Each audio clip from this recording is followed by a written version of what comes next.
Post-traumatic stress disorder, or PTSD, can lead to immense suffering and even cause suicide.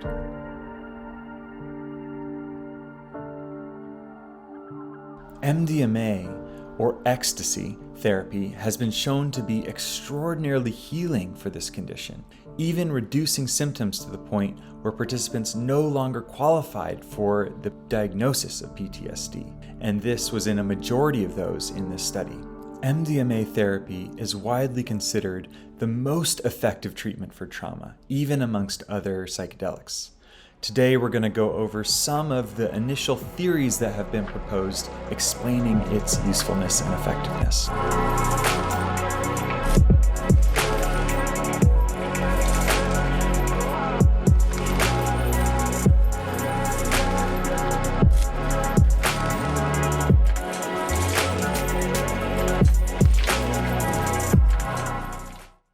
Interestingly, many of the participants in this study had tried MDMA before entering the study, but it hadn't had any effect on their PTSD symptoms. This highlights the effect of set and setting from the therapeutic context that makes such a difference for this medicine.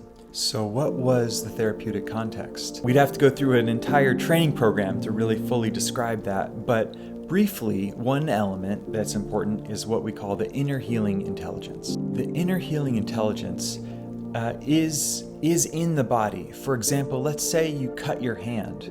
Maybe you wash it out, maybe you put a Band-Aid on it, you kind of set up the circumstances for it to heal, but ultimately it's the body that heals the cut. The body knows what it needs to do to be whole. And the same thing happens on MDMA. The psyche is naturally moving towards wholeness, and so the therapists are trusting what emerges for clients on the MDMA and helping the clients to trust it themselves and stay with it and be with it. And this, along with a few other therapeutic methods combined, creates an extraordinarily potent healing. The inner healing intelligence is amplified on MDMA. And so this allows for the psyche to move back towards wholeness and well-being. Another couple of important things that the therapists are doing is, first of all, creating a safe emotional space for the client, and also asking the clients about their trauma, bringing it into their awareness, which allows for that to be worked on in the MDMA session.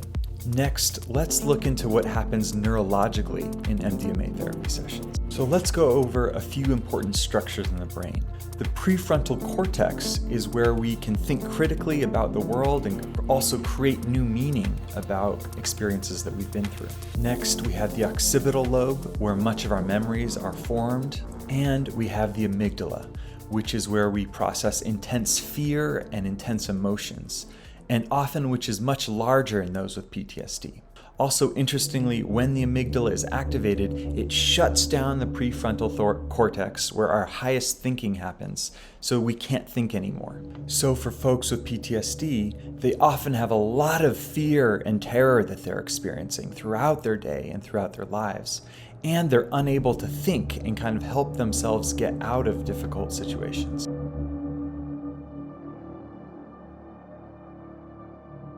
Some with PTSD have described an experience of living a traumatic memory over and over and feeling the terror in their bodies over and over on a daily basis.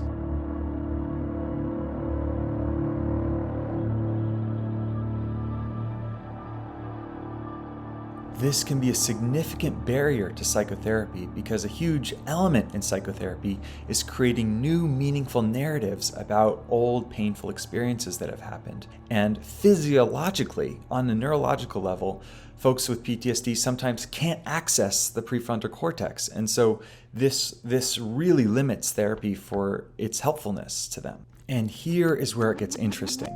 MDMA can actually cut off the blood supply, or a large portion of the blood supply, to the amygdala, shrinking the activity in that part of the brain. As fear reduces, the prefrontal cortex is able to come online much more powerfully. Patiently, in the preparation process, the therapists have been exploring the history of the trauma with the patient, and so this allows for those memories to be right at the surface for the MDMA session. These memories can then be processed with the therapists on the MDMA in a safe emotional space, both with the therapy and also with the extra safety provided by the experience of the MDMA. These memories can then be reassessed for present-day safety, and new meaning about how they fit into individuals' lives and their growth and who they're becoming can be made and shift their relationship to these memories. Additionally, the occipital lobes are being activated with MDMA, and that allows for the formation of new memories, almost taking out the old memories, reforging them into new memories with this new overlay of meaning and present-day safety on them, and then those can be the new memories that get stored. So these memories, when accessed outside of the MDMA therapy session afterwards, now will then hold much less terror than they did before, because this new overlay is activated. And thus, the daily life of those with PTSD becomes much, much better and much, much less nightmarish for those who are able to benefit from this treatment. Interestingly, this creation of new memories that can overlay old memories, that process on the MDMA has been noted in other types of psychedelics as well, and was first noted by Timothy Leary in the 60s, and he called the process imprinting. As we can see, the effects of MDMA therapy can be life-changing and life-saving. It works both on the neurological, physiological level and on the level of experience. I hope that this type of therapy can be approved as soon as possible so that everyone with PTSD can have access to this treatment. Hang in there. Have hope. Help is on the way. Together, we have so much more knowledge. Share your wisdom with the community and comment. Smash that like button. Subscribe if you want more psychedelic therapy content. And may your journey be blessed with guidance, protection, and strength.